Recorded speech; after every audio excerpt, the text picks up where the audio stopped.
Hi guys, today we demonstrate resetting the oil maintenance light.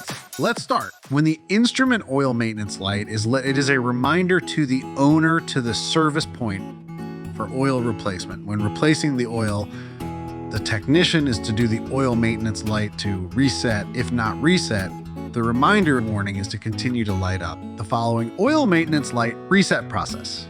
Insertion of Mucar VCI fittings. Click on maintenance. Click on oil maintenance reset. Wait for diagnostic system to enter. Prompt for access information. Click OK. Select your car model. Prompt switch on the ignition. Click OK. Prompt for VIN code. Click OK. Click on auto reset. Click on oil reset iron maintenance. Click on adapting vehicle to fixed interval. Click on 5,000 km 180 days without that. The oil reset is complete.